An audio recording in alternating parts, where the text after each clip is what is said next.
Nous laissons derrière nous tout ce que nous avons de plus cher. Enfants, épouses, amis, pères et mères. Fièrement, nous répondons à l'appel du devoir. Pour que les déplacés et les réfugiés rentrent à la maison. Pour que nos enfants reprennent le chemin de l'école. Pour que jaillisse la lumière de la réconciliation entre les peuples, pour le Mali, pour la patrie. Cette voie, nous l'avons choisie, au prix de nos vies. Nous défendrons nos couleurs. Et si nous laissons derrière nous veuves et orphelins, nous vous prions, prenez soin d'eux.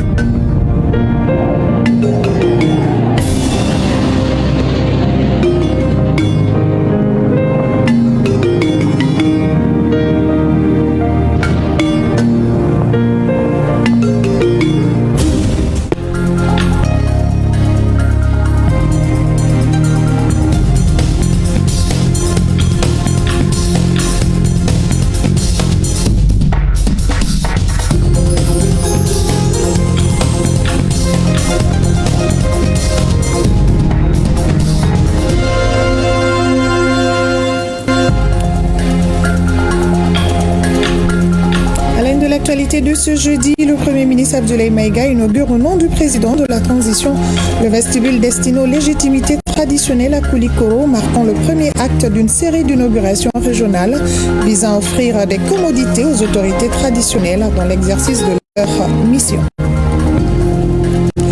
La 7e cohorte de fonctionnaires destinée à la formation militaire obligatoire après son départ ce matin depuis Bamako vers le centre de Bafo, regroupant en 1936 recrues de tout genre, et c'était lors d'une cérémonie présidée par les ministres de la Jeunesse et de la Fonction publique.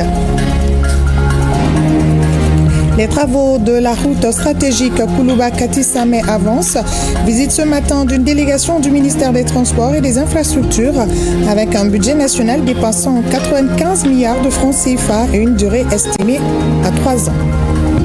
Ouverture à Ouagadougou de la réunion des ministres de l'AES chargés des piliers défense, diplomatie et développement visant à valider et amender la feuille de route de l'an 2 de la Confédération proposée par le Burkina Faso. Bienvenue si vous nous rejoignez. Mesdames, Messieurs, bonsoir.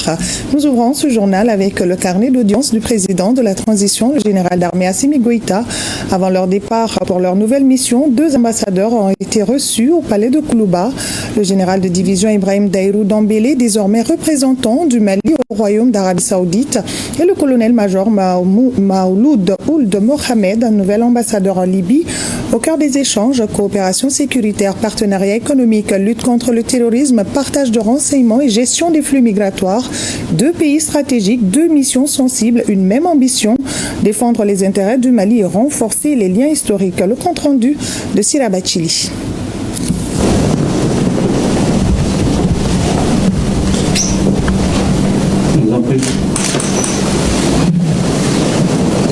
La diplomatie dans une logique de partenariat stratégique.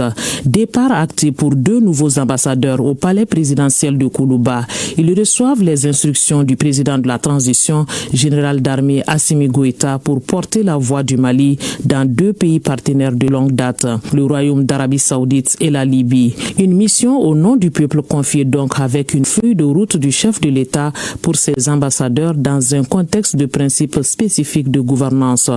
Le premier reçu ce jeudi est le nouvel ambassadeur du Mali auprès du Royaume d'Arabie Saoudite, le général de division Ibrahim Daïrou Dambélé. C'est un grand honneur, mais aussi c'est une responsabilité que j'assumerai avec dignité, humilité et dévouement. Ma mission, ça sera de renforcer encore davantage les liens d'amitié et de coopération entre le Mali et le Royaume d'Arabie Saoudite, dans l'esprit de respect et de partenariat qui nous unit. Entre le Mali et le Royaume d'Arabie Saoudite, les relations se solidifient sur la lutte contre l'extrémisme violent et le terrorisme, un partenariat qui est à la fois économique et sécuritaire. L'ancien ministre de la Défense mettra sûrement ses atouts dans la balance diplomatique pour consolider et renforcer la coopération Mali-Arabie Saoudite en matière de sécurité et d'autres programmes de développement. Sa mission sera axée sur 3 volets. Le premier axe, qui est économique, il s'agit de mobiliser les ressources nécessaires, les investissements saoudiens vers les projets structurants au Mali, à savoir les énergies renouvelables, les infrastructures, la transformation locale de nos ressources minières et agricoles à des partenariats transparents, durables, surtout créateurs d'emplois. Et le deuxième volet, ça c'est le volet sécuritaire. Le Mali se trouve dans la même situation, en grande partie, tout l'AES même dans cette situation. Donc dans ce volet, il s'agit de renforcer la coopération dans le domaine de la formation, d'échange de renseignements et d'appui technique. Et dans ce même ordre d'idée, nous allons travailler dans le domaine sécuritaire avec la CIMCT, qui est la coalition islamique militaire de lutte contre le terrorisme. Troisième axe, qui est socio-culturel et religieux. Il s'agit de faciliter les échanges universitaires et culturels et ensuite renforcer la coopération religieuse, y compris l'organisation des pèlerinages. Et dans ce cas aussi, nous avons une autre organisation intergouvernementale avec laquelle nous allons travailler, l'OCI, l'Organisation de la coopération islamique. Des orientations présidentielles également au nouvel envoyé du Mali en Libye, le colonel-major Maouloud Ould Mohamed. La coopération Mali-Libye est principalement centrée sur la sécurité transfrontalière pour contrer le terrorisme et la gestion du flux migratoire. Le Mali assure la protection de ses ressortissants à travers sa représentation diplomatique à Tripoli. Il s'agira pour le nouvel ambassadeur de travailler à la diversification de ce partenariat déjà axé sur la politique, l'économie et la sécurité. J'ai pris le conseil du président par rapport à ma mission, la coopération entre le Mali et la Libye. Cette coopération doit être renforcée.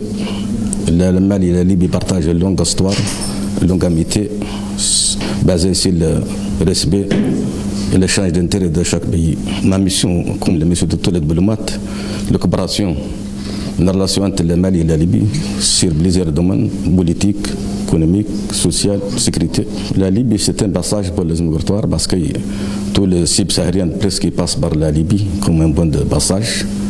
On a une forte communauté basée à Libye. Donc on va faire le maximum pour aider nos compatriotes basés à Libye en situation régulière. Le Mali et la Libye mettent l'accent sur la nécessité d'élargissement de leur cadre de coopération à de nouveaux domaines d'intérêt commun. Plusieurs accords ont été signés dans ce sens.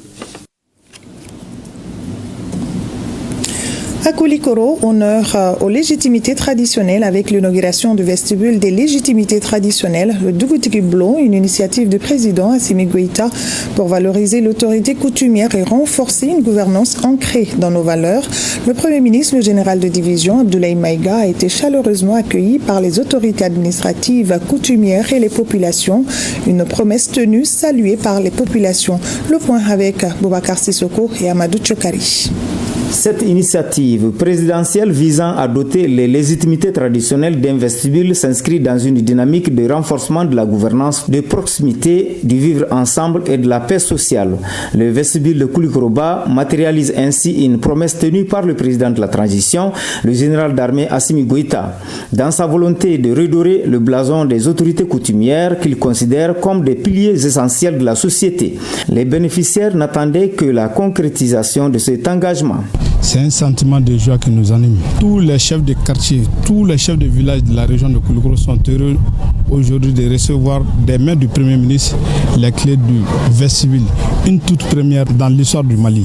Vraiment, c'est une promesse qui a été tenue. Le délai a été respecté et nous sommes tombés sur un entrepreneur très sérieux. Vous avez vu le bâti, ce qu'il a fait, vraiment c'est magnifique.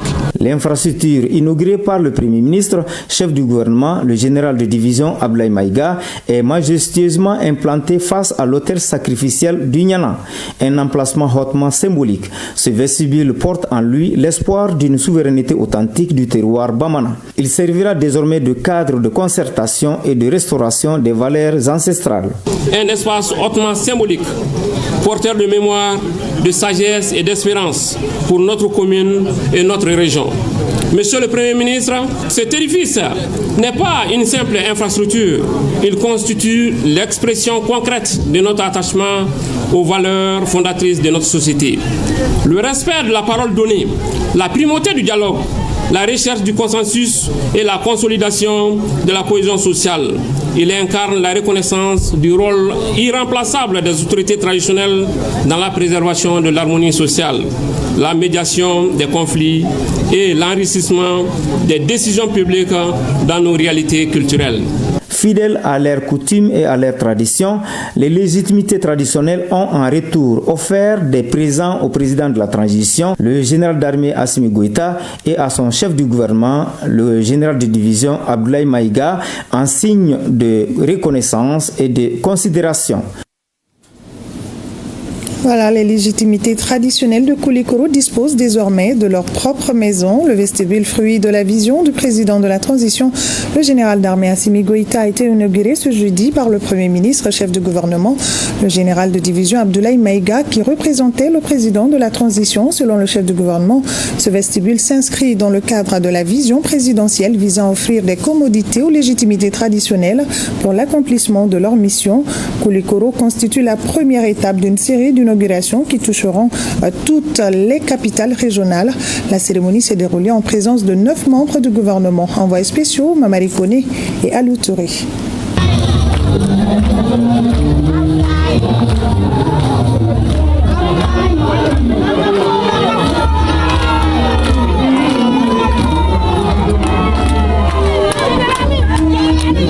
La construction du vestibule des légitimités traditionnelles est un acte majeur dans la reconnaissance et la valorisation des légitimités dans le processus de développement du pays. Remise des clés du bâtiment, d'un véhicule neuf et enfin la coupure du ruban symbolique. Les légitimités traditionnelles de la capitale du Méguétan ont désormais leur maison. À travers cet acte, le gouvernement entend renforcer le rôle fondamental de ces autorités dans la préservation de nos valeurs, la consolidation de la paix et la cohésion sociale. Dans un contexte où le Mali fait face à de nombreux défis, il est impératif d'offrir aux autorités et légitimités traditionnelles un cadre approprié pour exercer pleinement leur mission. Les vestibules ne sont pas des simples infrastructures. Ils sont des lieux de dialogue, de médiation, de transmission des valeurs. Ils incarnent l'ancrage territorial de l'État, la reconnaissance institutionnelle de nos autorités traditionnelles et la volonté politique de bâtir une gouvernance participative, inclusive et harmonieuse. Ce vestibule va servir de lieu de rencontre, de cadre de coordination, de consultation, de concertation entre autorités et légitimités sur les questions d'intérêt régional et national, où la tradition et la modernité se rencontrent pour bâtir l'avenir. La vision du président de la transition, c'est de doter chaque région administrative du Mali d'un vestibule pour les légitimités traditionnelles. Une démarche qui vise à renforcer la participation des leaders traditionnels dans la gestion des affaires locales. Il vous souviendra que le 15 janvier 2025, son Excellence le général d'armée Assimi Goïta, président de la transition chef de l'État, a posé la première pierre du vestibule de Koulikoro, qui était tout un symbole, au-delà bien entendu du vestibule. Et lui-même, cette date marque le point de départ de construction de vestibule dans plusieurs régions, notamment la région de Ségou, la région de San, la région de Tombouctou et la région de Koulikoro, et la région de Koutiala. Et s'il plaît à Dieu, bien entendu, toutes les régions du Mali auront leur vestibule. Telle est la vision du chef de l'État. Il est également important ici de rappeler que dans la vision du Malikoura, vision à laquelle tous les Maliens aspirent profondément, dans le cadre de la refondation, on l'a toujours rappelé, le chef de l'État en particulier, le Malikoura doit reposer profondément sur des valeurs ancestrales, sur nos valeurs culturelles, sur nos valeurs traditionnelles fortes. À ce titre, il est important de rappeler que plusieurs actions ont été initiées par le chef de l'État. D'abord, la consécration du rôle des autorités et des légitimités traditionnelles dans la Constitution du 22 juillet 2023. Ensuite, la remise de macarons et de drapeaux pour distinguer très clairement les autorités et les légitimités traditionnelles. Et la consécration du 11 novembre comme journée pour saluer et reconnaître le mérite et l'importance des autorités et des légitimités traditionnelles dans notre pays. Si vous lisez la Constitution, il est clairement mentionné que les autorités et les légitimités traditionnelles sont les gardiennes des valeurs de notre société. Les mots sont forts, bien entendu, et cela indique très clairement toute la place et toute la symbolique de ces autorités et de ces acteurs dans le cadre de la refondation dans notre pays. La maison des légitimités traditionnelles de Kouloukourou comprend un bâtiment moderne doté d'une salle de réunion, des bureaux, de logements et d'espaces fonctionnels tels qu'un parking et des espaces verts. C'est d'abord un lieu qui abrite les gardiens des valeurs de notre société, des acteurs qui sont impliqués jour et nuit dans la résolution et la prévention des conflits et qui contribuent de manière substantielle au renforcement de la cohésion nationale. C'est également un espace de sagesse, c'est également un espace où l'on écoute avant de parler, c'est un espace où l'on tranche sans humilier, c'est également un espace où on essaie de réconcilier, bien entendu, sans diviser. C'est pour vous dire toute la symbolique et le rôle de ces vestibules dans notre pays. Le message que je voudrais passer ici au nom du chef de l'État, c'est un message destiné d'abord aux autorités et légitimités traditionnelles, en indiquant que le chef de l'État et toute la population malienne compte énormément sur elle, l'autorité et légitimité traditionnelle, afin qu'elle continue à jouer le rôle extrêmement important de gardien des valeurs de notre société, qu'elle continue à jouer davantage leur rôle dans la prévention et la gestion des conflits. À l'endroit des bénéficiaires, c'est également important de veiller à l'entretien correct de ces infrastructures réalisées sur le budget national grâce à l'engagement du chef de l'État.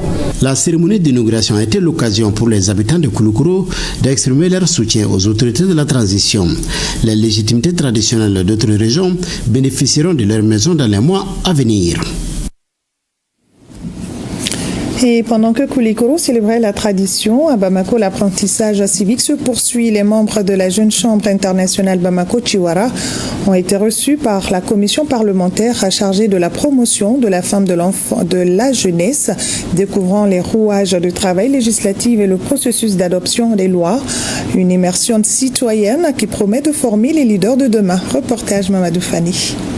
Une immersion de la Jeune Chambre internationale Bamako-Chiwara au CNT, le temps d'un échange pédagogique.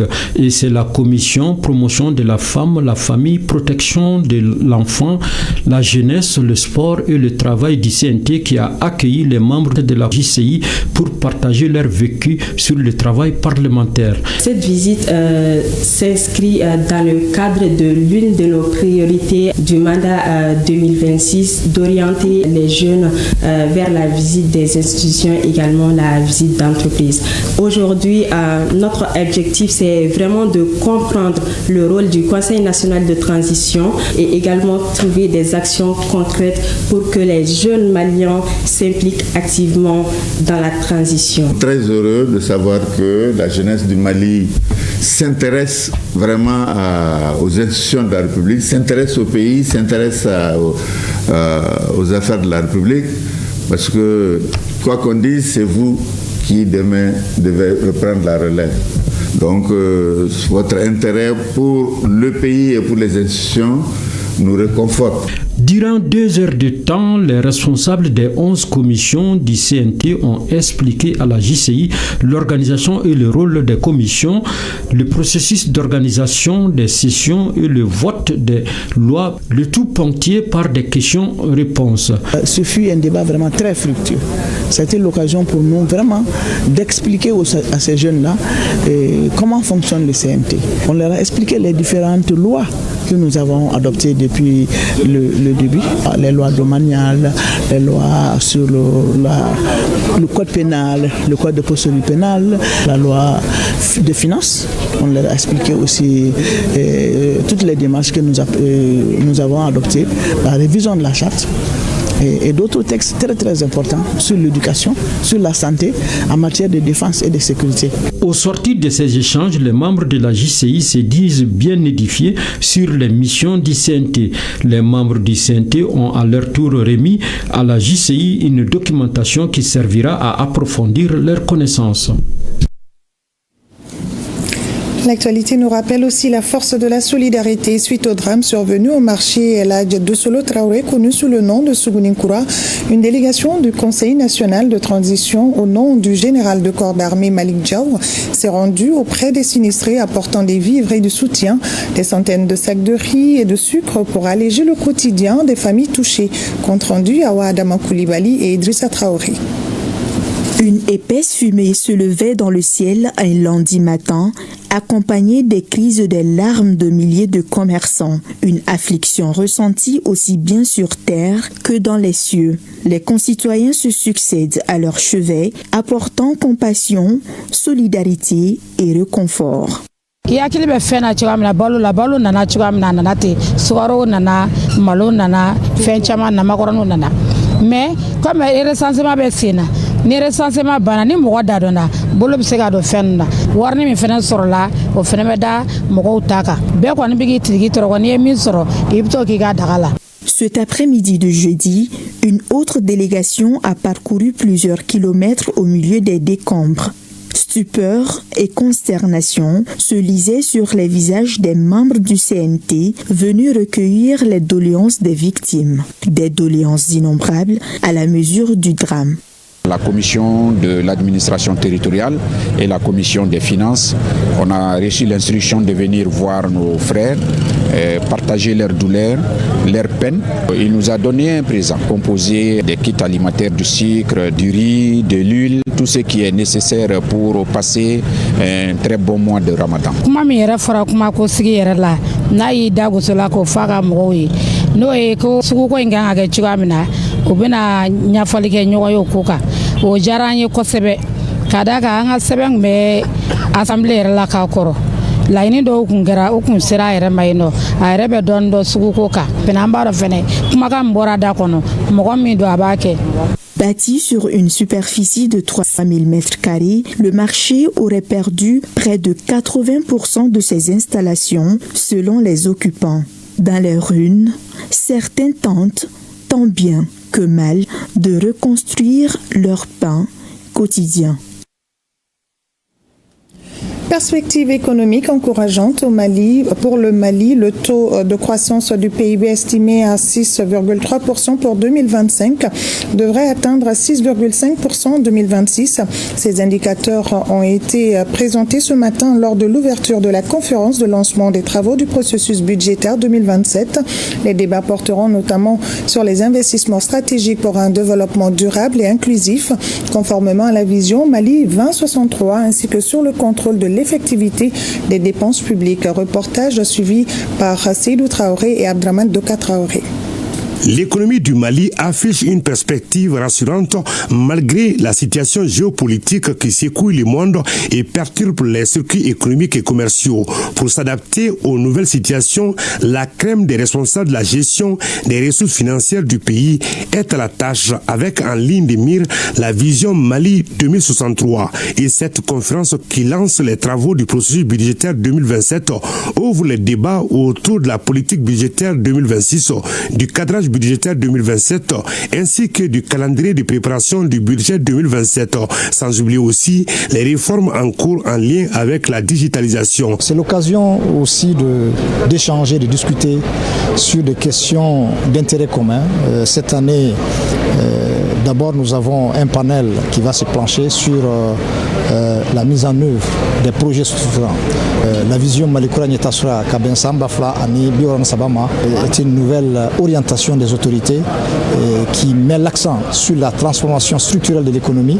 Ces travaux sont axés sur l'approche budget-programme, une opportunité pour le ministre d'État, ministre de l'économie et des finances de rappeler les indicateurs de croissance, l'exécution des dépenses ainsi que la balance des paiements. Le taux de croissance du PIB réel, estimé à 5,6% en 2025, devrait s'accélérer pour atteindre 6,3% et 6,5% respectivement en 2026 et 2027.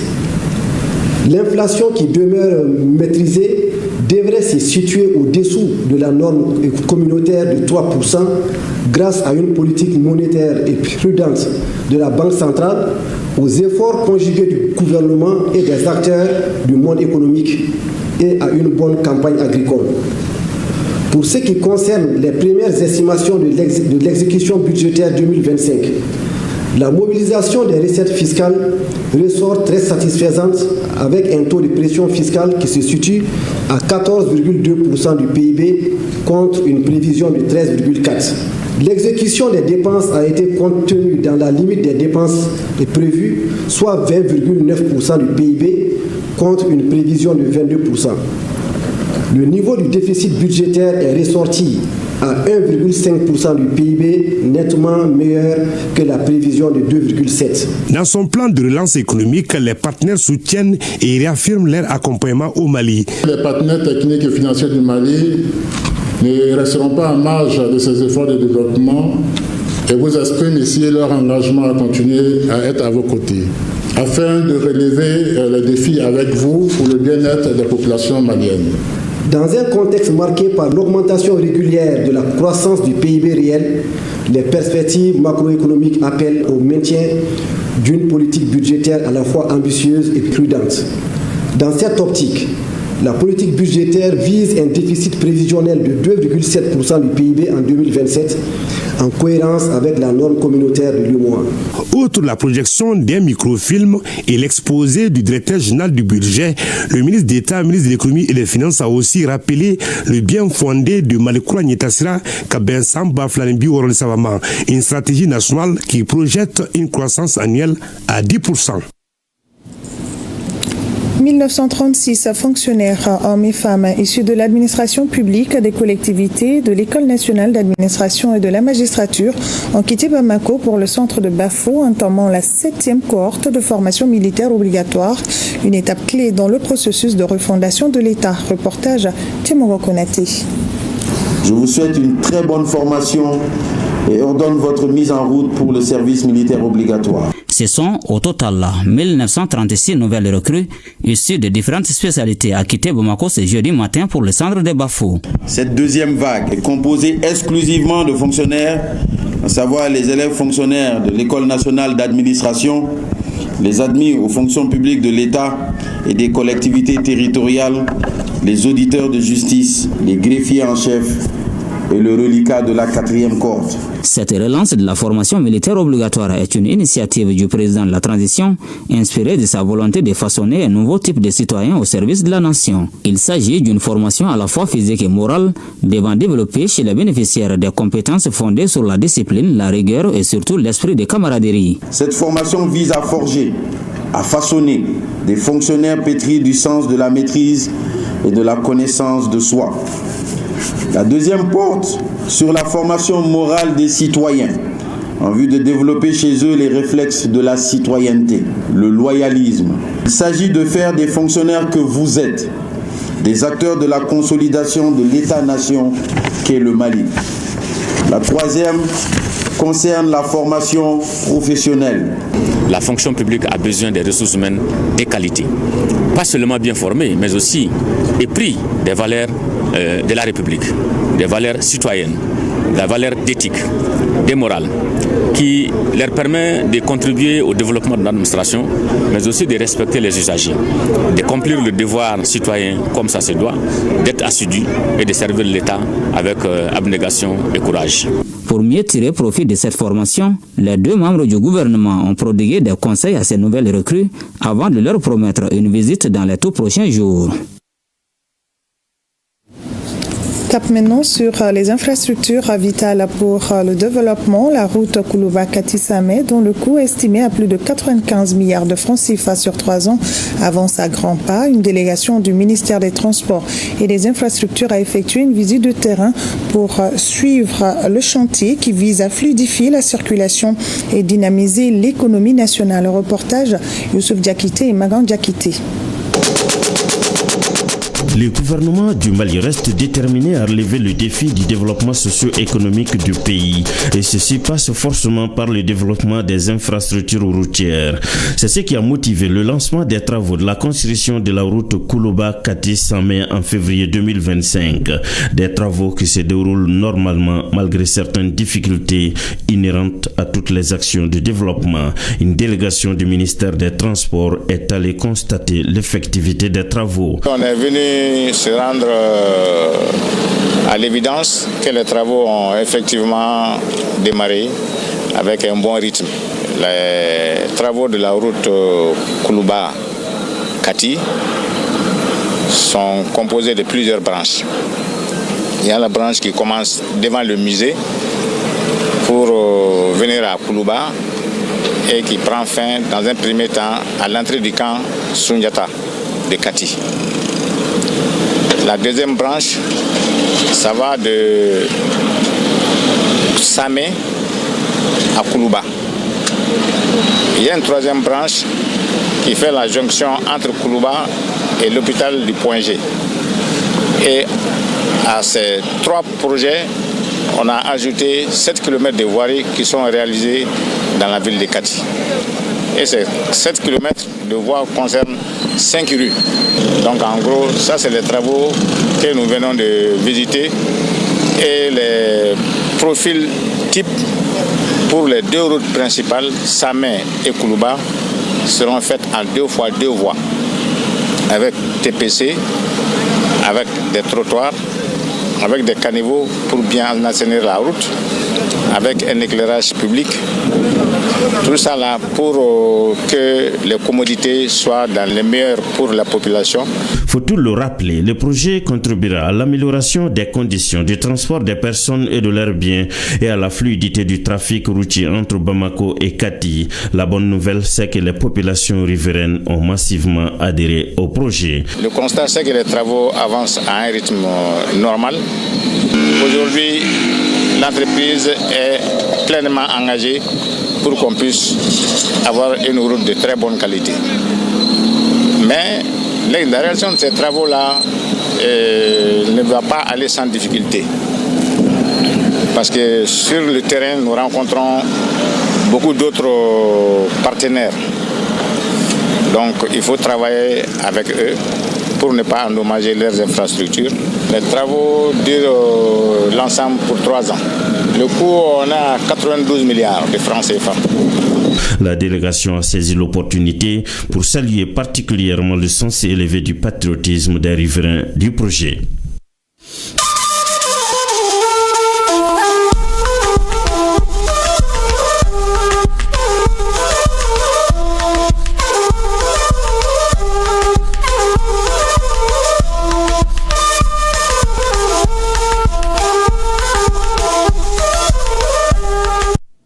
Actualité AES au Faso, réunion des ministres de la Confédération des États du Sahel à Ouagadougou.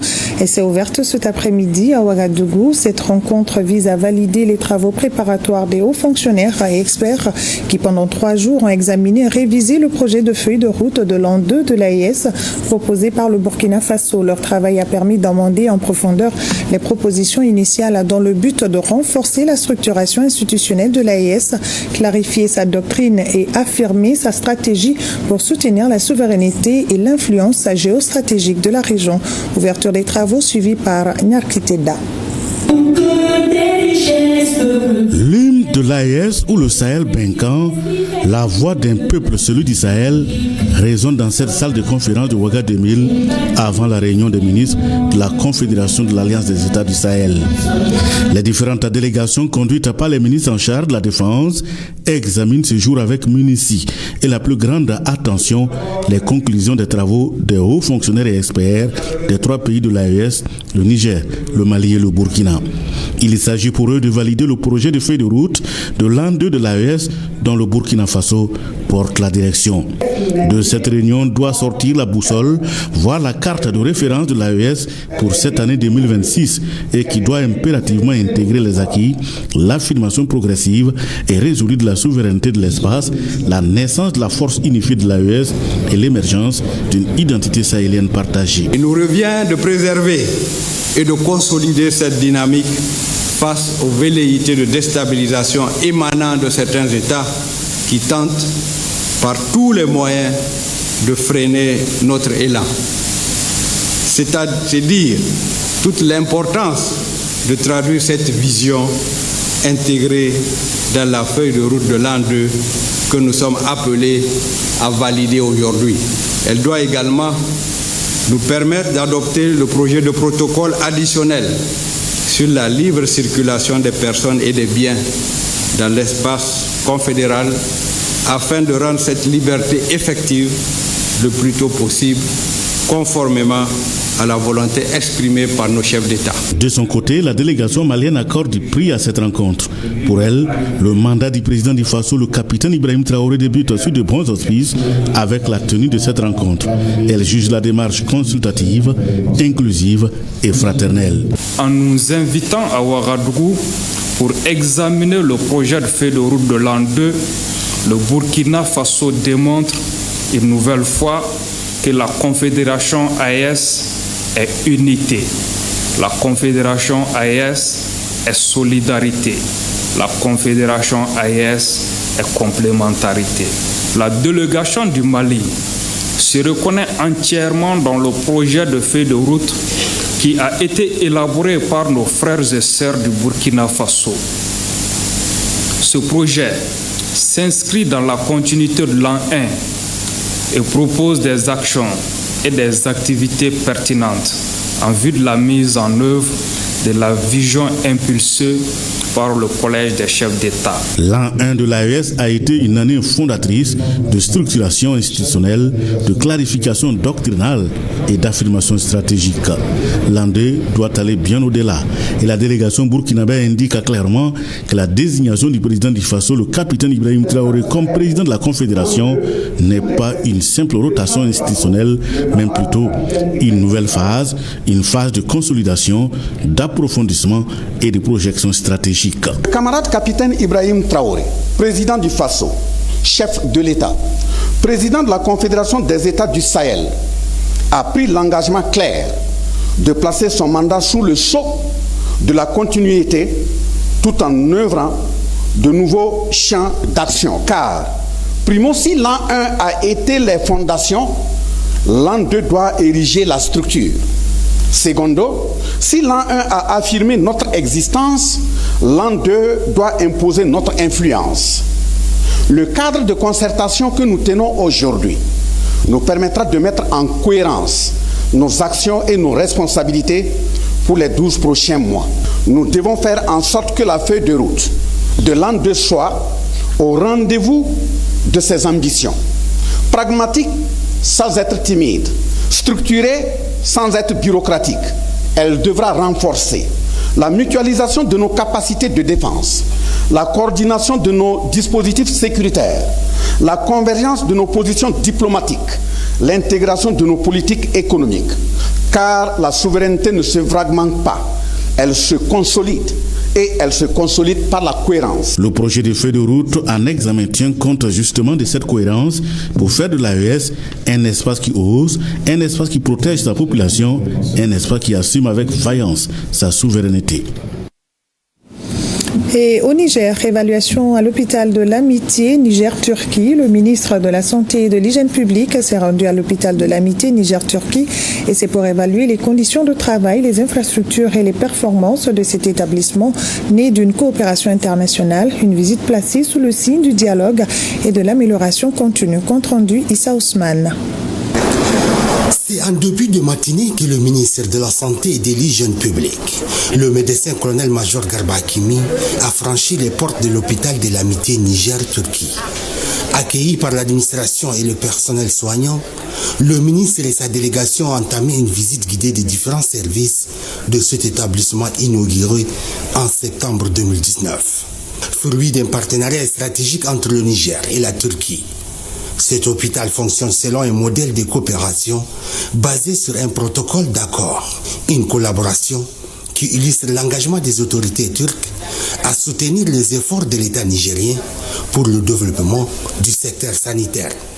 L'objectif de la visite de ce matin, c'est d'abord de voir l'état des infrastructures, les équipements qui existent dans cet hôpital, échanger avec le personnel pour pouvoir s'inquérir des conditions de leur travail.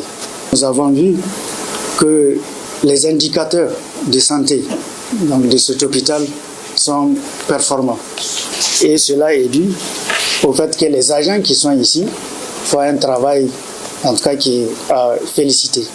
À l'hôpital de l'Amitié Niger-Turquie, la coopération entre le personnel nigérien et les équipes venues de Turquie est présentée comme un modèle de collaboration au service du bien-être des femmes et des enfants. Nous sommes satisfaits par l'issue de cette visite.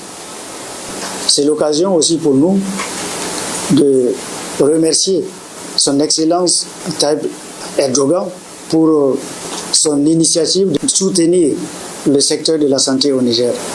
C'est l'occasion aussi de remercier nos autorités, son Excellence le général d'armée Abdrahmane Tchani, président de la République, chef de l'État, pour le soutien au secteur de la santé.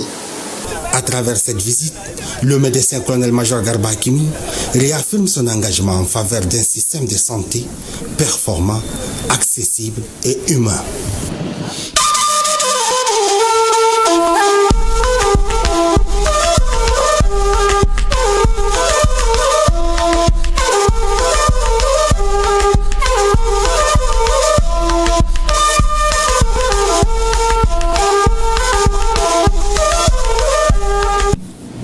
Et ici à Bamako, dans l'esprit de santé publique, la compagnie AFG Assurance a rénové le centre de santé communautaire de Dar Salam dans le 3e arrondissement de Bamako. Cette initiative s'inscrit dans un vaste programme de réhabilitation de 69 SESCOM à travers le pays visant à renforcer l'accès aux soins pour tous. Reportage Maïmouna Guindo et Alkaou Traoré.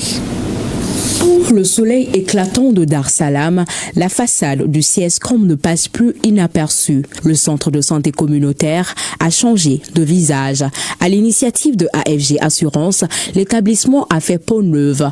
Plus qu'un simple rafraîchissement, cette rénovation vise à faciliter l'accès aux soins pour ses assurés et à renforcer les structures sanitaires de proximité. La rénovation de Dar Salam, c'est dans la continuité des activités que nous avons commencées en 2002, des produits d'assurance que nous avons développés pour les populations à faible revenu, qui s'appelle Kenea Nafa. On sait que la santé est un pilier essentiel du développement économique, d'un développement durable. Donc la maladie peut être le facteur d'exclusion financière. Donc on a créé des petits produits destinés à des populations à faible revenu, dont les paiements sont adaptés à leurs moyens, leurs revenus qui sont irréguliers. Pendant longtemps, le CSCOM de Dar Salam a dû composer avec des contraintes matérielles qui pesaient autant sur les usagers que sur le personnel médical. Aujourd'hui, le soulagement est palpable. Les salles de consultation ont été réaménagées, l'espace d'accueil repensé pour fluidifier la prise en charge et les conditions de travail améliorées afin de garantir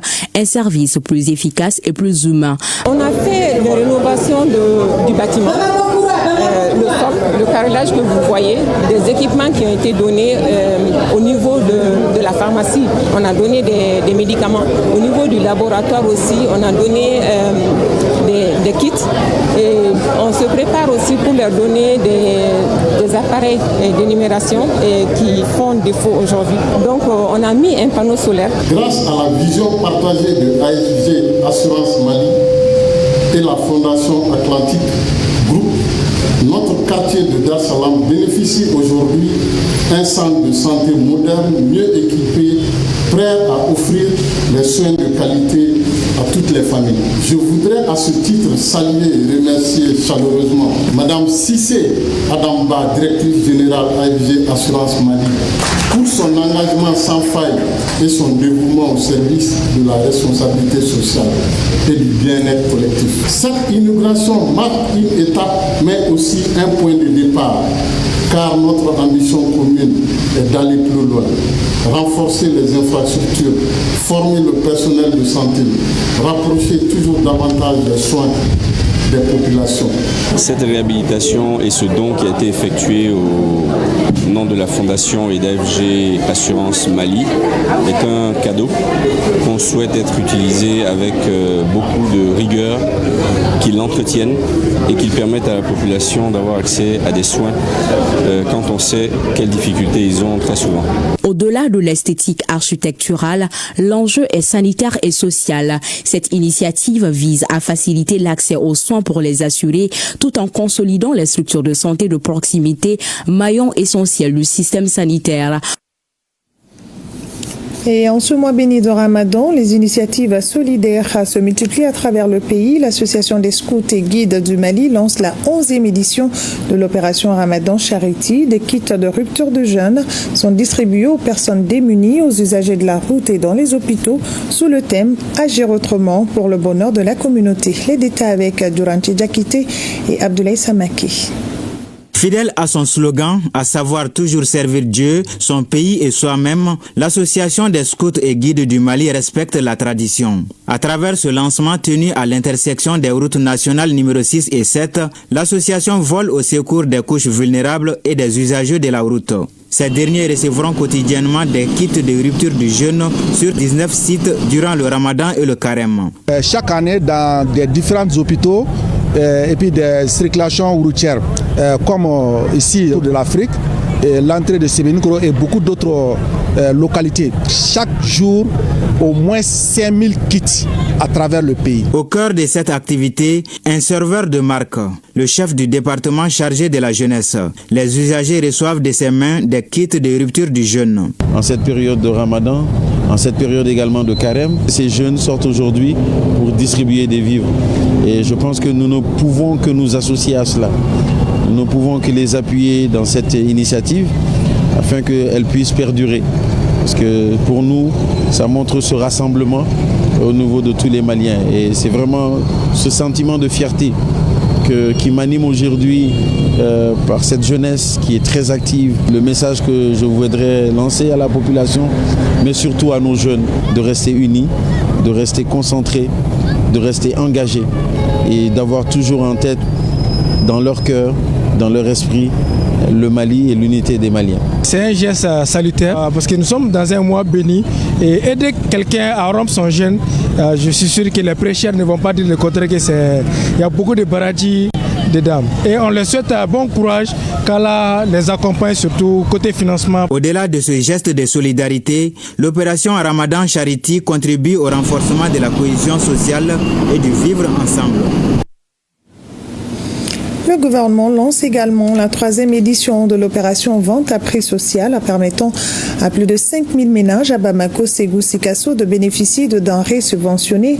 Une mesure concrète pour soutenir le pouvoir d'achat en cette période de forte demande. Un reportage de Moussa Kamara et Tchédje Kamara. Après une phase pilote lancée en 2024 dans les 6 communes du district de Bamako, qui a permis d'accompagner 600 ménages pendant 10 mois, l'opération franchit aujourd'hui un nouveau cap. Cette année, plus de 5000 ménages répartis entre Bamako, Ségou et Sikasso bénéficieront de cette initiative solidaire. Pour le ministre commissaire à la sécurité alimentaire, Ridwan Aga Mohamed Ali, cette opération traduit la volonté des autorités d'apporter un soutien concret et ciblé aux familles les plus vulnérables, notamment en cette période de forte consommation qu'est le Ramadan. La vente à prix social dont nous lançons aujourd'hui les opérations constitue une réponse structurante à la situation des populations urbaines modestes, non éligibles à l'assistance gratuite, mais nécessitant un accompagnement pour préserver leur dignité et leur sécurité alimentaire.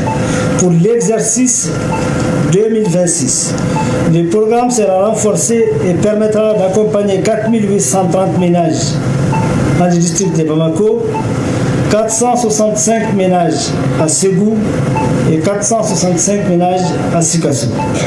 Sur place, les bénéficiaires repartent avec un kit alimentaire composé de 50 kg de riz, 5 kg de sucre et 5 litres d'huile. Le tout au prix social de 17 250 francs CFA. Pour beaucoup de familles, c'est un véritable soulagement en cette période de fortes dépenses. Je suis très content d'avoir cette kit à un prix abordable de la part de nos autorités. Et puis une salutation chaleureuse à l'envers de notre président, général d'armée Assimi Goïta et son gouvernement.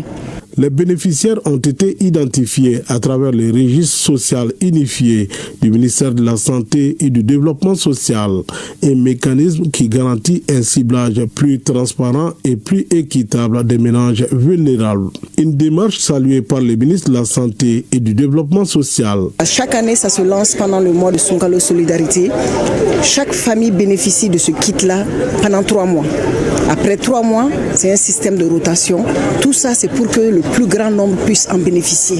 C'est pour montrer que les plus hautes autorités ont toujours à cœur tous les Maliens. À travers cette opération, le commissariat à la sécurité alimentaire veut renforcer la solidarité nationale et protéger le pouvoir d'achat des vulnérables. Et dans le cadre de Songalo Solidarité, les étudiants résidant dans les cités universitaires ont reçu des kits alimentaires, une initiative du président de la transition visant à apporter un soutien aux couches vulnérables de la société. Reportage à Comba Cissé. Pendant ce mois de Ramadan et celui de Carême, la solidarité est au cœur des actions du gouvernement. Cette action de partage et d'entraide initiée par le chef de l'État concerne toutes les couches. Certains étudiants et résidents dans les campus universitaires du Mali ont ainsi bénéficié de 600 sacs de riz, 600 sacs de sucre, 200 bidons d'huile de 20 litres et 100 sachets de lait de 5 kg. À travers ce geste noble de don de vivres en faveur des étudiants résidents, nous sommes les témoins vivants d'une valeur essentielle. Donner, c'est reconnaître l'humanité en autres. Au nom de tous les étudiants résidents, je voudrais exprimer notre profonde gratitude aux donateurs pour ce geste d'emprunt, d'humanisme et de bienveillance. Les étudiants en particulier, ceux résidant dans nos campus universitaires, font face à des défis importants. À leurs apportant ce soutien en cette période spirituelle intense, l'État envoie un message clair. La jeunesse n'est pas oubliée. Elle est au cœur des priorités nationales. Ce geste de solidarité est salué par les autorités éducatives. Nous veillerons à ce que ces dons parviennent effectivement aux bénéficiaires. L'ensemble des étudiants résidant dans les campus universitaires de Bamako, de Kabala, de Katibougou, de Ségou et de Sikasso, notamment ceux qui n'ont pas pu rejoindre leur famille durant le mois béni. À travers cette remise des vivres au profit des étudiants, le président de la transition, chef de l'État, le général d'armée Assimi Goïta, a voulu témoigner de sa proximité avec la jeunesse estudiantine et démontre également, à travers ses gestes, son engagement constant à contribuer à la satisfaction des besoins de la jeunesse, notamment des besoins alimentaires, afin de créer des conditions d'études plus sereines pour les étudiants. Cette remise des kits alimentaires à ces étudiants permet aux bénéficiaires d'observer ces moments de spiritualité dans la dignité. 1000 sacs de riz ont été distribués pour alléger les charges des foyers en cette période de Ramadan et de Carême. Un geste du ministère des Affaires religieuses pour soutenir les communautés religieuses, symbole de solidarité des autorités de la transition. Barakissa Ouattara et Barakou Maïga. Alors que les communautés musulmanes et chrétiennes observent simultanément leur période de pénitence, les autorités de la transition jouent la carte de la générosité et de l'unité nationale à travers l'opération Sunkalo Solidarité. 1000 sacs de riz viennent d'être remis aux musulmans ainsi qu'aux chrétiens catholiques et protestants pour soulager le panier de la ménagère en pleine période de piété. Chaque mois de Ramadan, chaque mois de Carême, le ministre fait un geste de ce genre en donnant des vivres aux deux communautés religieuses au Mali, les musulmans et les chrétiens. C'est pour venir en aide vraiment aux fidèles les plus démunis au niveau de sa communauté. Nous voyons leur cœur pour toute la population, touchant ainsi toutes les couches religieuses. C'est d'un grand impact vraiment qui nous bat tout droit au cœur. Et cela montre aussi la providence de Dieu, parce que quand les autorités pensent déjà au peuple qui la gouverne, cela démontre que le cœur de Dieu est dans leur cœur. Ces soutiens des autorités à travers le ministère des Affaires religieuses témoignent d'une attention constante portée aux populations les plus vulnérables afin que chaque fidèle puisse accomplir ses obligations religieuses dans la sérénité et la dignité. Le Mali, c'est un pays qui se caractérise par ces genres de gestes tout au long de l'année, mais les mois de Ramadan et les mois de Carême sont des mois purement spécifiques. C'est pourquoi on met l'accent sur ces genres de choses en ces mois précis. Vous voyez aujourd'hui, les 1000 sacs sont ici réunis pour vraiment les protestants, les catholiques et les musulmans. Je crois que ça ne suffit pas à l'ensemble de la population, mais ça au moins se rappelle aux uns et aux autres que les plus hautes autorités pensent à eux. Cela spirituellement et mentalement soulage l'homme. Par ce geste, les autorités de la transition réaffirment leur volonté de préserver la cohésion sociale et de bâtir un Mali uni où la diversité religieuse constitue une force pour la refondation de la nation. Sunkalo Solidarité, rupture collective de jeunes à Sotiba et Nyarila, le ministre de l'Éducation nationale et le ministre des Affaires religieuses ont partagé la rupture collective de jeunes avec les populations, rassemblant forces vives et fidèles autour d'un message fort, renforcer la cohésion sociale et prier pour un Mali uni et prospère. Les différents reportages avec Mariam Koulibaly et Moussa Kamara. La rupture du jeune est un moment privilégié qui invite à la solidarité agissante, le partage et le vivre ensemble. En passant cet instant avec les habitants de la commune 1 à Sotiba, le ministre de l'Éducation nationale vient ainsi témoigner de toute l'attention qu'accordent les autorités au bien-être de la population malienne. Il faut aller vers les citoyens, vers leur environnement et les rencontrer pour partager ce moment précieux et délicieux du mois de Ramadan. Et cette année, les deux périodes de jeûne, le jeûne musulman qu'on appelle le Ramadan et le jeûne chrétien qu'on appelle le Carême, ont commencé exactement le même jour, comme si les planètes s'étaient alignées pour rendre ce moment encore beaucoup plus fervent. Plus qu'un partage de repas, ce fut un réel moment pour les autorités présentes et la population locale de Comini. Une démarche utile et nécessaire qui prône l'écoute et l'échange pour la reconstruction d'un Mali nouveau. On n'a pas le même statut, ils sont venus d'une manière vraiment très citoyenne, et très prospère et très sociale.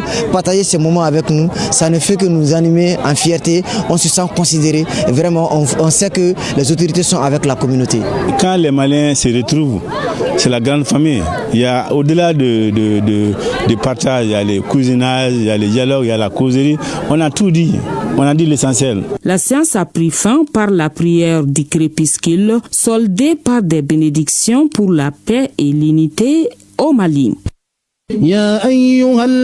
Ramadan, mois de foi et de partage. À Nyarela, la rupture collective du jeûne a pris une dimension particulière. À l'approche de l'heure, les fidèles s'installent dans le calme. Puis l'appel à la prière retentit. En quelques secondes, la communauté rompt le jeûne dans un même élan. Un geste simple, mais plein de sens. Ces moments de communion dépassent les cadres religieux pour porter un message d'unité. C'est un sentiment de joie et puis c'est un sentiment de partage. Parce que le mois de carême, vraiment, ça permet aux musulmans vraiment de rompre les gens ensemble. Face aux fidèles, le docteur Mahamadou Kone salue la solidarité des habitants de Nyarela. Il appelle les leaders religieux à renforcer leur prêche en faveur de la tolérance, du respect mutuel et du vivre ensemble. Nous sommes là dans le cadre de la solidarité entre nous Maliens. C'est pourquoi le nom l'indique bien, Sungalo Solidarité. Nous sommes là dans le cadre de la convivialité, dans le cadre de la stabilisation et la stabilité de notre pays. Nous appelons à la paix. Sans la paix, nous ne pouvons pas faire cette communion ensemble. Le message à l'endroit des prêcheurs est que les prêcheurs prêchent la paix, la solidarité. Et toujours l'entraide, l'unité et l'unicité entre les Maliens, entre tous les fils et toutes les filles de notre pays.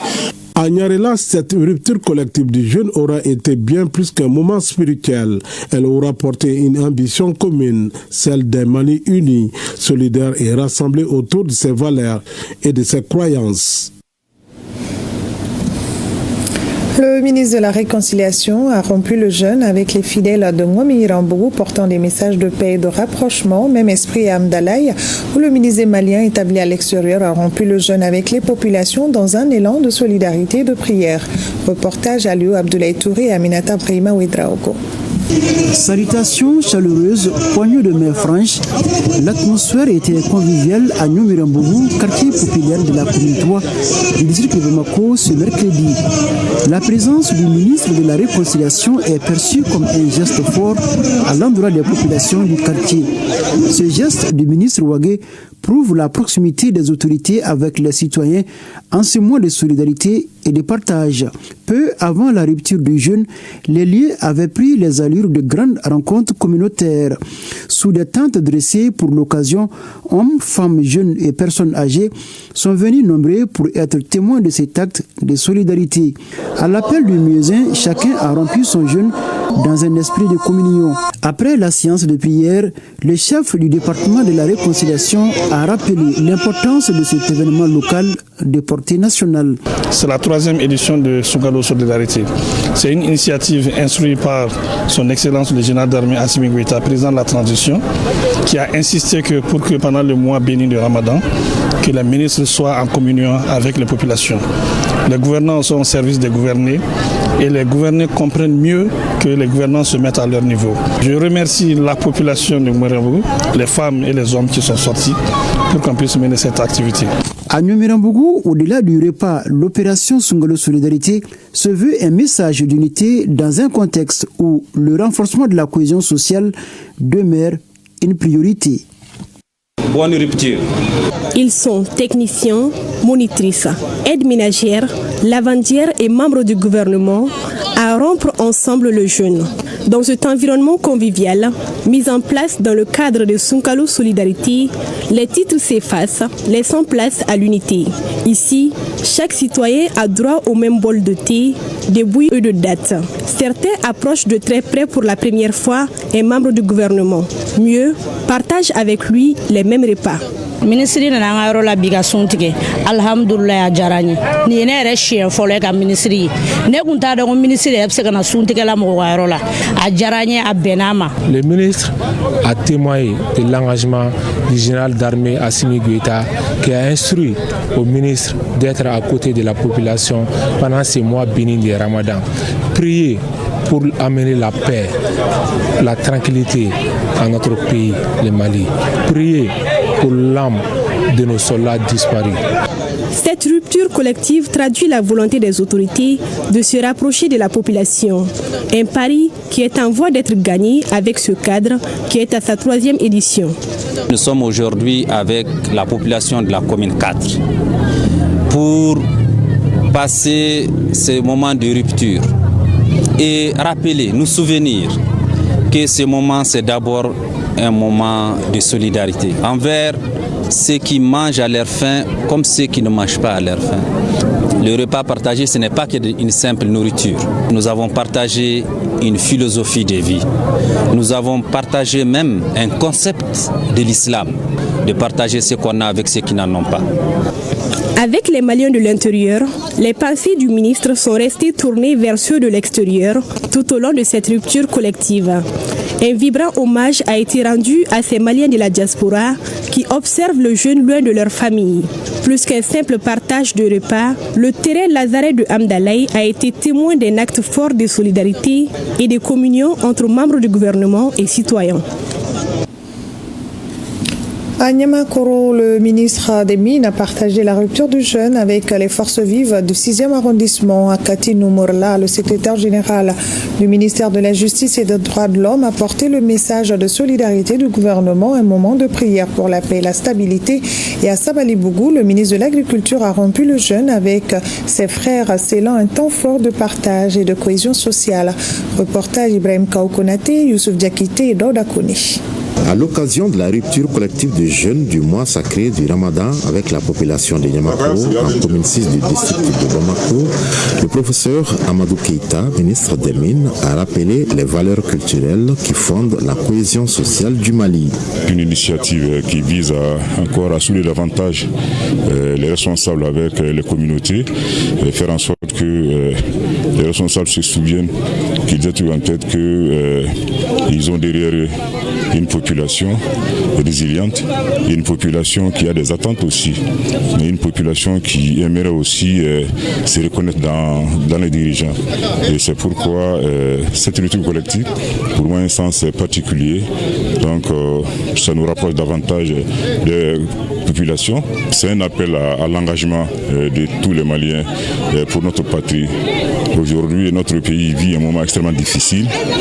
Nous devons donc être ensemble, nous devons être unis et d'ailleurs c'est le message que le chef de l'État a demandé que l'on fasse passer auprès des populations. Cette rupture collective offre l'occasion aux citoyens de côtoyer les autorités, de partager le repas du jeûne, de prier ensemble et d'échanger directement dans un cadre plus convivial. C'est comme on le dit, Sungalo Solidarité, c'est une vraie solidarité parce que beaucoup de gens profitent de cette occasion pour faire la rupture. Vraiment, c'est une initiative à saluer. Voir le ministre parmi nous ce soir, en réalité, ce n'est que la joie. Raison pour laquelle la jeunesse s'est engagée, s'est levée également pour accompagner cette initiative. À travers l'opération Sungalo Solidarité, le gouvernement réaffirme son engagement à consolider le vivre ensemble, à renforcer le lien social et à promouvoir des valeurs de fraternité, de communion et de solidarité au sein des communautés. Sungalo Solidarité mobilise la communauté religieuse autour de l'idéal présidentiel de vivre ensemble. La communion, gage de la restauration d'une paix durable. Et c'est le secrétaire général du ministère de la Justice et des Droits de l'Homme, accompagné d'une forte délégation qui est accueillie à Kati Noumorla pour partager ensemble ce moment de convivialité, des ruptures collectives de jeunes. Et l'idée est bien appréciée. C'est un moment de communion et de rapprochement entre la population et les autorités. Et ça a un sens de solidarité et de cohésion sociale. Si vous voyez les autorités également se déplacer pour venir rencontrer les populations, c'est une démarche de proximité.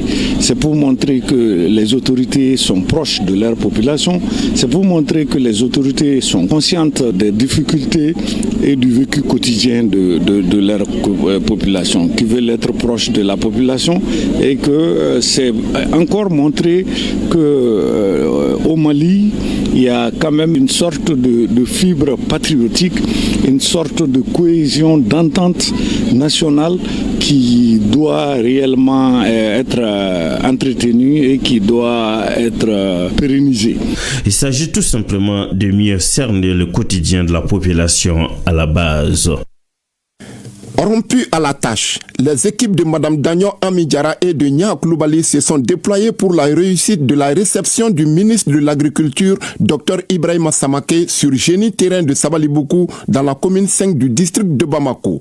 C'est dans le cadre de l'opération Sungalo Solidarité. Cette initiative vise à renforcer les liens de fraternité, de justice sociale et de compassion entre les fidèles musulmans en ce mois béni. L'effort il faut faire pour atteindre certaines populations qui sont vraiment diminuées et faire la rupture collective pour aider ces personnes-là est un acte de solidarité, un acte de bonté, de générosité infinie. Que le bon Dieu les paye. On a vu qu'en réalité, les gens sont venus partager ces moments de dévotion avec nous. Et notre force réside dans ce qu'on appelle le mode de vie d'ensemble. Donc, je tiens quand même à réitérer que pratiquement ce mode de vie, ce sentiment de solidarité continue bien sûr même après ce mois sacré de Ramadan. Cerise sur le gâteau, Dr Samaké a non seulement contribué pour améliorer la nourriture offerte par l'organisation, il a aussi remis des enveloppes symboliques à l'imam, au chef du quartier, aux femmes et à la jeunesse à travers leurs fêtières de la commune. Une minute de silence a été observée en la mémoire de Draman Keita, chef du quartier décédé à la veille du mois de Ramadan. Le ministre a ensuite prié le Maghrib avec la population sortie pour la circonstance. À Kita, Kidal et Kuchala, les autorités régionales ont organisé des ruptures collectives rassemblant communautés musulmanes et chrétiennes autour de la fraternité de l'unité nationale. Les différents reportages avec Mahamadi Alioubari, Sidi El-Medi Ag Al-Baka et Brahima Koni. Entouré des fidèles musulmans et chrétiens, le chef de l'exécutif régional a partagé ce moment hautement symbolique dans la grande mosquée de Sebounin-Kita, illustrant l'importance de l'utilité interreligieuse en cette période marquée à la fois par le Ramadan et le Carême.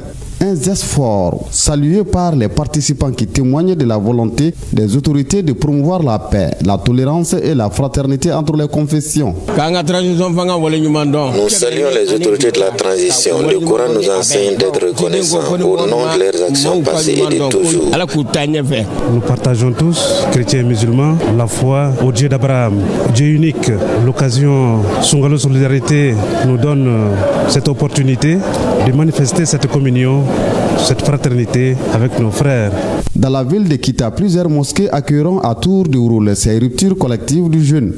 Une rotation qui permet ainsi de toucher un public plus large et multiplier les gestes de solidarité. Nous sommes tous frères en un seul Dieu qui est le créateur des chrétiens et des musulmans et que nous nous réjouissons ensemble pour ce temps de communion et ce temps de rupture et que ce temps nous apporte une sorte de solidarité entre frères. Nous assistons au lancement de Sungalo Solidarité. Le fait de se retrouver pour rompre le lien entre nous musulmans après toute cette journée est un sentiment de fierté.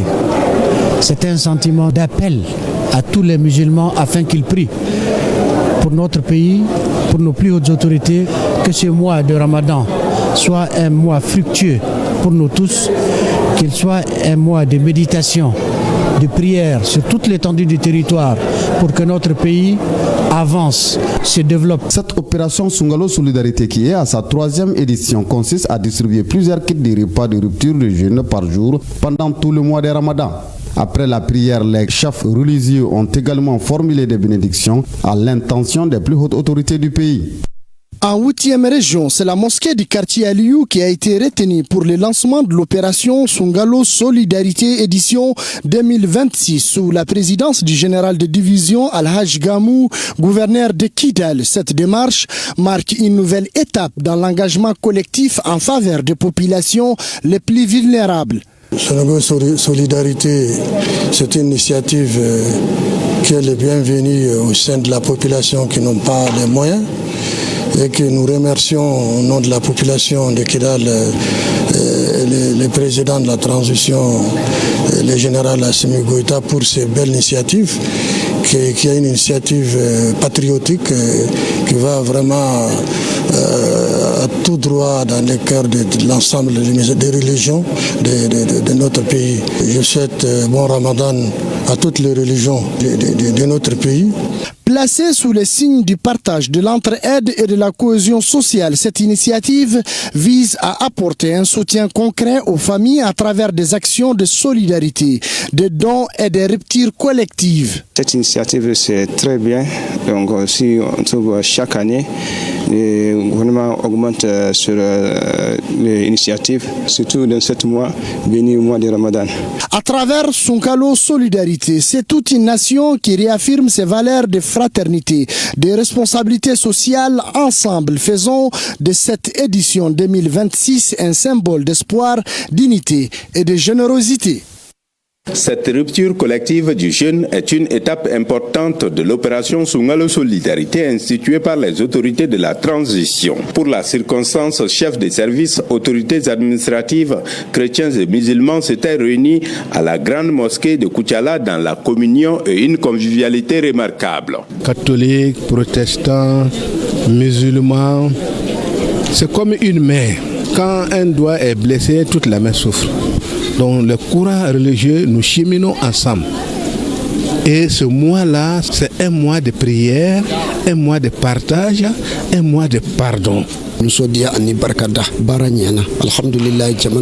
saluons cette action gouvernementale qui a permis de réunir toutes les confessions religieuses autour d'un repas. La symbolique est forte. Nous disons merci aux autorités de la transition. Que Dieu nous unisse davantage. L'opération gouvernementale Songhalo Solidarité peut et doit contribuer au rayonnement des valeurs sociétales et religieuses, parmi lesquelles figurent en bonne place le vivre ensemble, l'entraide et la culture de la paix. Au regard de ce qui précède, le gouverneur de la région de Koutiala souhaite que cette opération soit contagieuse au profit du développement social. Koutiala s'est toujours uni pour assumer le vivre ensemble. Koutiala s'est toujours uni pour que nous puissions prospérer ensemble. Et c'est là le vœu le plus cher aux plus hautes autorités de notre pays. Que nous soutenons ce pays et que ce soutien ne soit pas seulement de façade, que ce soit un soutien qui vient du fond de notre cœur.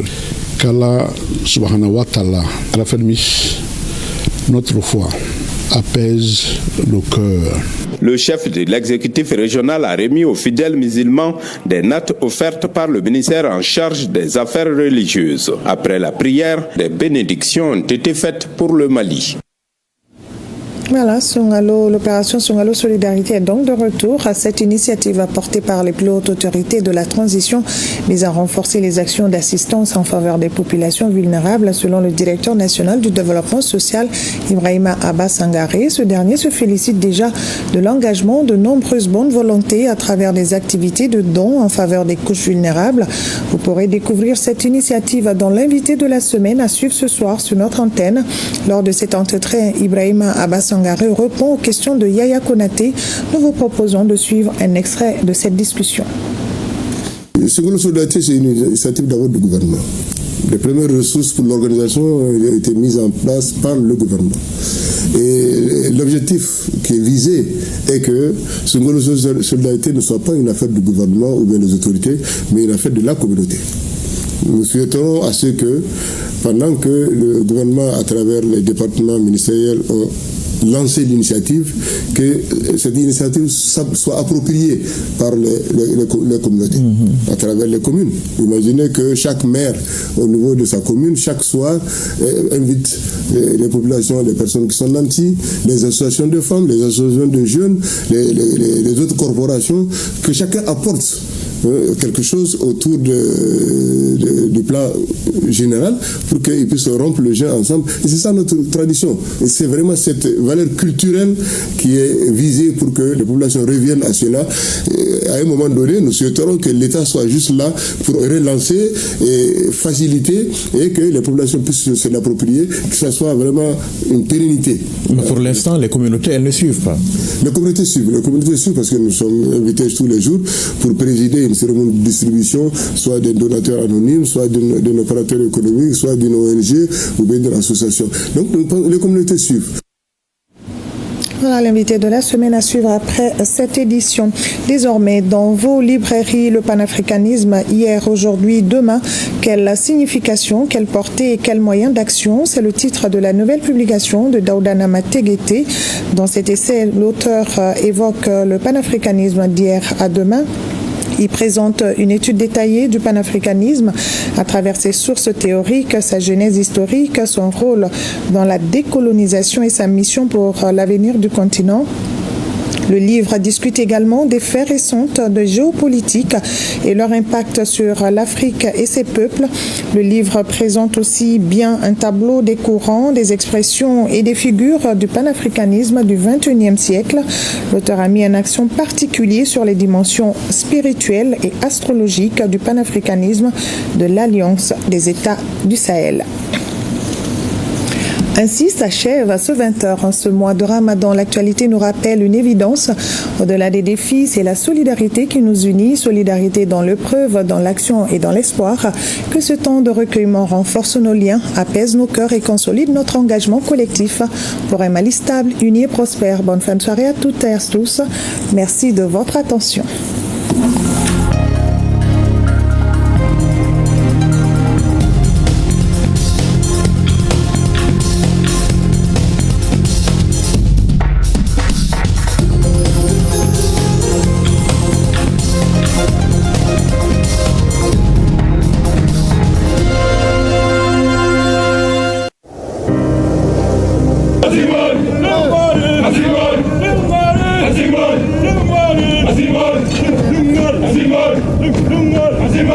Nous laissons derrière nous tout ce que nous avons de plus cher. Enfants, épouses, amis, pères et mères. Fièrement, nous répondons à l'appel du devoir. Pour que les déplacés et les réfugiés rentrent à la maison. Pour que nos enfants reprennent le chemin de l'école. Pour que jaillisse la lumière de la réconciliation entre les peuples, pour le Mali, pour la patrie. Cette voie, nous l'avons choisie, au prix de nos vies. Nous défendrons nos couleurs. Et si nous laissons derrière nous veuves et orphelins, nous vous prions, prenez soin d'eux.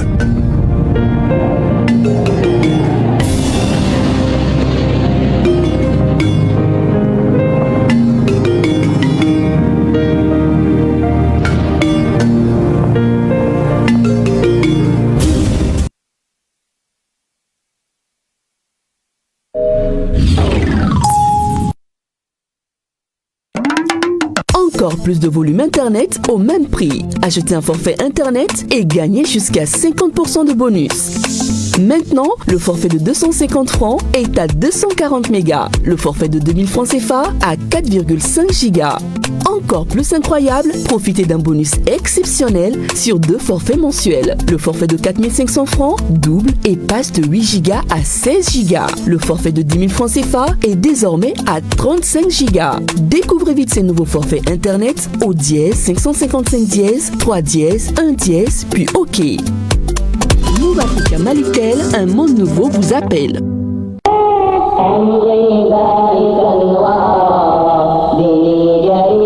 Agence Al-Madina. Agence Al-Madina. Onyamaya so abada outlooka. Kaira ka fo fem ye hiji ye o wati sera kaba. Mi ye hiji laben ufana ye o sigira senga. O de koso aya ukunda Agence Al-Madina ka kasigata auto sebe. Mimba to abiseka soro chuga mina Agence Al-Madina ka hiji de unchela nyina sain kononana. Sabula ka wuli jona akado ka fo o kapsani sente ya kadiye. Agence Al-Madina akado ka fo ubuna formation formation kɛ aw kun fɛn min ye hiji baara kɛcogoya ka o jira aw la ayiwa ka aw ladɔnniya o la kabini yan a k'a dɔn k'a fɔ fɛn min ye agence Almadina ye o bɛna jɔ ni aw ka papier ko kelen-kelenna bɛɛ lajɛlen ye encadrement kɔnɔna na fo ka taa se aw ka segili ma agence Almadina o bɛna dɔgɔtɔrɔw da aw kan aw ka kɛnɛya kɔlɔsili kɔsɔn minnu fana ye dɔnnikɛla kɛrɛnkɛrɛnlenw ye k'o da aw kan aw ka hiji baara a bɛ se ka kɛ cogoya min na kɛcogo ɲuman la ayiwa u bɛ tugu aw kɔ yɔrɔ bɛɛ lajɛlen na Maka Madina Mina Arafa Muzdalifa ayiwa min fana ye o ka vol fana ye vol direct do ka bɔ Bamako direct ka taa Madina lafiya min b'o la bɛɛ lajɛlen bɛ o dɔn agence Almadina a ye wuli joona ka taa aw tɔgɔ sɛbɛn min fana ye yɔrɔnin kelen wari sara ye ani a dɔgɔnin sara nin bɛɛ lajɛlen bɛ sɔrɔ agence Almadina kɔnɔna na agence Almadina a dagayɔrɔ sa ka don k'a fɔ o ye immeuble Tamba Dambele k'an cɛsiri aw ka nisɔndiya kama a y'aw tɔgɔ sɛbɛn joona walasa baara kɛ ko ɲuman o ka se ka sabati Almadina aw ka lafiya anw ka laɲini aw bɛ se ka weleli kɛ nin numéro ninnu na 66 85 99 92 76 78 fu 7 fu 7 79 87 70 20.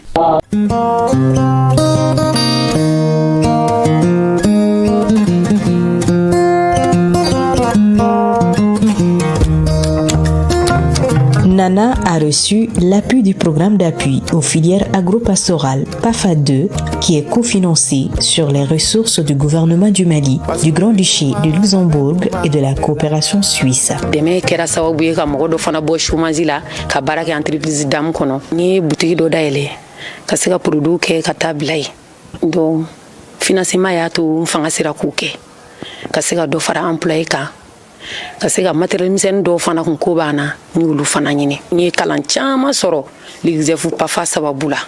Assitou Diallo a su profiter des opportunités qui ont été offertes par le PAFA 2. Fɔlɔ la ne kun bɛ se ka nɔnɔ ta 10 mais bi ne bɛ nɔnɔ ta fo 100 o ye alihamudulilayi ba fana bɛ ten tɔ ba fitinin de kun bɛ n bolo u b'a jan waati na mais alihamudulilayi bi hali ɲina ne ye ba feere fo 10,000 kɔ u ye n dɛmɛ n ka se ka baara kɛ walasa ka musoɲɔgɔnw dɛmɛ a ye n bila n ka se k'a dɔn k'a fɔ ko dɔgɔya tɛ musoya ye ko musoya ye cɛsiri de Pafade au sera donné kɔrɔ. Fatoumata Ouattara et son groupe entretiennent de très bonnes relations avec le projet PAFA. An muso 70 fo ka se muso 80 an bɛ bɛn ka di nin kɔnɔna na i bɛ taa sɔrɔ ni bɛɛ sera ka dɔɔni kɛ sɔrɔ bɛ yiriwa balo bɛ sɔrɔ parce que pomme de terre ye balo nafamanba le ye o yɔrɔ la an b'a fɔ PAFA kɔni tiɲɛ yɛrɛ la a kɛra anw jigisɛmɛ bere ɲuman ye pomme de terre si kolokolo la walasa an ka se ka si sɔrɔ an bolo kɔrɔ. PAFA ye kalanbulon lase an ma dugu la a kɛra sababu ye ne yɛrɛ se ka calcul bɔ kunna ka sɔrɔ ale ma mansin ɲini n bɛ se ka fɔ pomme de terre tonne kelen na 70 o bɛɛ b'a 70 ma n bɛ se ka fɔ ten o ye n ka jate bannen ye dɔw bɛ ɲininka mɔgɔ ma e ka jate in sɔrɔ cogo di n ko ale ɲɛ ma jate in sɔrɔ cogo ne ye baliku kalan de kɛ n'i ye cɛ kelen kalan e ye mɔgɔ kelen kalan n'i ye muso kelen kalan e ye dugu kalan ka